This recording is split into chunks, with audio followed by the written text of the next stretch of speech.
태그 변화하는 명절 문화, 우리 가족은 어떻게 소통할까? 해시태그 할머니의 마지막 추석 준비. 지난해 추석을 며칠 앞둔 어느 날이었습니다. 75세 김순덕 할머니는 새벽 5시부터 일어나 장을 보러 나섰습니다. 30년 넘게 지켜온 추석 준비 의식이었죠. 배추, 무, 도라지부터 시작해서 제사상에 올릴 과일까지 꼼꼼히 골라 담았습니다. 집에 돌아와서는 혼자서 전 20가지를 부치기 시작했습니다. 엄마 이제 그만하세요. 우리가 사다 줄게요. 첫째 며느리가 말렸지만 순덕 할머니는 고개를 저었습니다. 아니야, 우리 조상님들한테 올리는 건데 어떻게 사다가 올려? 그런데 오후 2시쯤 기름에 손을 대인 할머니가 비명을 질렀습니다. 병원에 갔더니 이도 화상이었습니다. 의사는 나이가 있으시니 앞으로는 조심하셔야 합니다. 라고 했지만 할머니 마음속에는 더 큰 상처가 남았습니다. 내가 이제 정말 늙었나 보다. 그해 추석 가족들이 모였을 때 둘째 손자 민수 28세가 말했습니다. 할머니, 요즘은 다들 간단해요. 굳이 이렇게 힘들게 안 하셔도 돼요. 그 말에 할머니는 섭섭함을 감추지 못했습니다.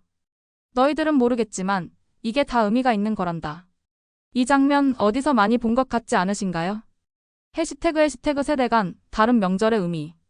요즘 우리나라 가정의 85%가 이런 고민을 안고 있다고 합니다. 전통을 지키고 싶어하는 기성세대와 효율성을 추구하는 젊은 세대 사이의 간극 말입니다. 60대 이상 어르신들에게 명절은 단순한 휴일이 아닙니다. 조상에 대한 예의이자 가족이 하나 되는 신성한 시간입니다. 어릴 적 어머니가 새벽부터 음식을 준비하고 온 가족이 정성껏 차례상을 차리던 기억이 생생합니다. 그때는 전국의 모든 상점이 문을 닫았고 온 나라가 조용했습니다. 가족끼리만 오순도순 이야기를 나누며 시간을 보내는 것이 당연했죠. 하지만 젊은 세대에게는 다릅니다. 맞벌이 부부가 늘어나면서 명절 준비가 엄청난 부담이 되었습니다. 특히 며느리들에게는 더욱 그렇죠. 한 온라인 커뮤니티에서 실시한 설문조사에 따르면 20-30대 기혼 여성의 73%가 명절이 스트레스라고 답했습니다. 해시태그 충격적인 명절 갈등 사건들. 실제로 최근 몇 년간 명절을 둘러싼 가족 갈등이 심각한 사회 문제로 대두되고 있습니다. 작년 추석, 경기도 수원의 한 가정에서는 명절 준비를 둘러싼 갈등이 극단으로 치달았습니다. 30대 며느리가 올해는 간편하게 배달음식으로 하자고 제안했지만 시어머니는 조상님께 배달음식을 어떻게 올리느냐며 강하게 반대했습니다. 결국 며느리는 추석 당일 친정으로 가버렸고 그 집 추석상은 반찬 하나 없이 차려졌다고 합니다. 더 안타까운 경우도 있었습니다. 부산의 한 60대 할머니는 자식들이 명절 차례는 이제 그만하자고 하자 충격을 받아 우울증에 걸렸습니다. 내 존재 가치가 없어진 것 같다며 며칠간 식음을 전폐하기도 했죠. 반대의 경우도 있습니다. 서울의 한 20대 세댁은 시댁에서 하루 종일 음식 준비를 도우며 18시간을 서서 보냈습니다. 임신 초기였던 그녀는 결국 쓰러져 응급실에 실려갔고 그 일로 가족관계에 금이 갔습니다. 해시태그 변화하는 명절 풍경의 현실. 통계청 자료를 보면 명절 문화의 변화가 확연히 드러납니다. 1990년대만 해도 추석에 고향을 방문하는 인구가 전체 인구의 70%였지만 2023년에는 43%로 줄었습니다. 코로나19의 영향도 있었지만 근본적으로는 생활 패턴의 변화 때문입니다. 특히 젊은 세대들 사이에서는 홈족이라는 신조어까지 등장했습니다. 명절에도 집에서 쉬는 것을 선호하는 사람들을 뜻하죠. 한 대학생은 할머니 댁 가면 하루 종일 앉아 있어야 하고 어른들 안부 인사에 용돈 받는 것도 부담스러워요. 차라리 집에서 넷플릭스 보는 게 낫죠라고 솔직하게 말했습니다. 반면 어르신들은 이런 변화를 받아들이기 어려워합니다. 한 70대 할아버지는 요즘 젊은이들은 효도가 뭔지도 모른다. 명절에 가족이 모이는 것도 귀찮아한다며 한탄했습니다. 해시태그 코로나19가 가져온 명절의 변화. 2020년부터 3년간 이어진 코로나19 팬데믹은 명절 문화에 결정적인 변화를 가져왔습니다. 정부에서 가족 모임 자제를 권고하면서 처음으로 가족이 흩어진 명절을 보내게 되었죠. 처음에는 모두가 어색했습니다. 특히 어르신들은 이게 무슨 명절이냐며 허전해했습니다. 하지만 시간이 지나면서 예상치 못한 변화들이 나타났습니다. 화상통화로 안부를 묻는 가족들이 늘어났습니다. 평소 바빠서 전화도 못 드렸다던 자식들이 명절만큼은 영상통화를 통해 얼굴을 보며 대화했습니다. 한 할머니는 손자가 직접 만든 송편을 화면으로 보여주더라. 비록 함께 못 먹었지만 마음만은 함께였다고 말했습니다. 택배로 명절 선물을 주고받는 문화도 자리 잡았습니다. 직접 가서 드리지 못해 죄송하다는 메시지와 함께 정성스럽게 포장된 선물들이 오갔습니다. 어떤 면에서는 더 세심한 관심과 배려가 담긴 명절이었을지도 모릅니다. 해시태그 새로운 명절 문화의 실험들. 변화의 바람 속에서도 지혜로운 가족들은 나름의 해결책을 찾아가고 있습니다. 서울 강남구에 사는 박영희 68세 할머니 가족은 흥미로운 방식을 택했습니다. 준비는 간단히, 시간은 길게라는 원칙을 세운 것입니다.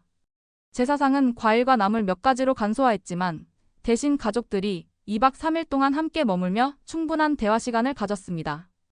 음식 준비에 쫓겨 정작 가족과 대화할 시간이 없었는데 이제는 손자들 이야기도 많이 들을 수 있어서 좋아요라고 할머니는 만족해합니다.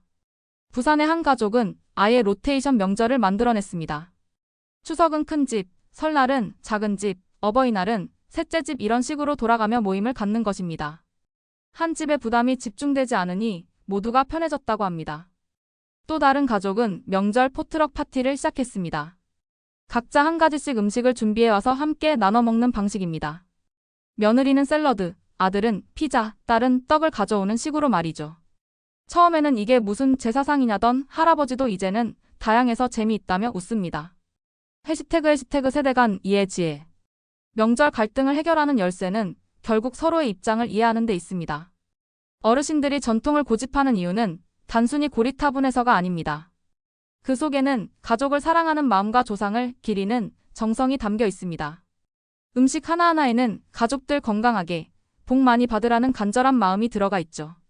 반대로 젊은 세대가 간소화를 원하는 것도 게으름 때문만은 아닙니다. 현실적인 여건상 전통적인 방식을 유지하기 어려운 경우가 많습니다. 맞벌이 부부에게 3일간 음식 준비는 정말 큰 부담입니다. 중요한 것은 형식이 아니라 마음이라는 점을 서로 인정하는 것입니다. 해시태그 실제 화해 사례들. 실제로 이런 이해를 바탕으로 아름다운 화해를 이룬 가족들이 있습니다. 대전의 한 가족은 명절 갈등으로 2년간 만나지 않았습니다. 시어머니는 며느리가 불효하다고 했고 며느리는 시댁이 너무 보수적이다며 서로를 원망했죠. 하지만 코로나로 시어머니가 병원에 입원하게 되면서 상황이 바뀌었습니다. 며느리가 병문안을 왔을 때 시어머니는 처음으로 진심 어린 사과를 했습니다. 내가 너무 고집만 부렸구나. 내가 힘든 줄도 모르고. 며느리도 눈물을 흘리며 답했습니다. 어머니 마음도 이해해요. 앞으로는 서로 맞춰가요. 지금 그 가족은 새로운 명절 문화를 만들어가고 있습니다. 제사는 간단히 하되 대신 어머니께서 옛날 이야기를 들려주시는 시간을 갖습니다. 아이들은 할머니 이야기를 들으며 가족의 역사를 배우고 할머니는 손자 손녀들과 더 많은 시간을 보낼 수 있게 되었죠. 해시태그 명절의 진정한 의미를 찾아서. 결국 명절의 진정한 의미는 무엇일까요? 복잡한 차례상을 차리는 것일까요? 아니면 가족이 함께 모여 서로의 안부를 묻는 것일까요? 한 종교학 교수는 이렇게 말했습니다. 명절의 본질은 기억과 감사입니다. 조상을 기억하고 가족에게 감사하는 마음. 그 마음을 표현하는 방식은 시대에 따라 달라질 수 있어요. 실제로 전 세계 여러 문화에서도 비슷한 변화가 일어나고 있습니다. 미국의 추수감사절도 전통적으로는 온 가족이 모여 거대한 칠면조 요리를 준비했지만 요즘은 레스토랑에서 간단히 모임을 갖는 경우가 늘고 있습니다. 중국의 춘절도 마찬가지로 간소화되는 추세입니다. 하지만 어떤 형태든 가족이 함께하는 시간의 소중함은 변하지 않습니다. 해시태그 우리가 만들어갈 새로운 명절. 앞으로의 명절은 어떤 모습일까요? 아마도 전통과 현대가 적절히 조화를 이룬 모습이 될 것 같습니다. 차례상은 간소하되 의미는 깊게, 준비는 함께하되 부담은 나누어서, 형식은 자유롭게 하되 마음은 정성껏. 이런 지혜로운 균형점을 찾아가는 과정이 필요합니다. 무엇보다 중요한 것은 서로 다른 세대의 생각을 존중하고 이해하려는 마음입니다. 어르신들의 전통을 고집하는 마음도 젊은 세대의 현실적인 고민도 모두 소중합니다. 올해 추석 우리 가족은 어떤 방식으로 명절을 보낼까요?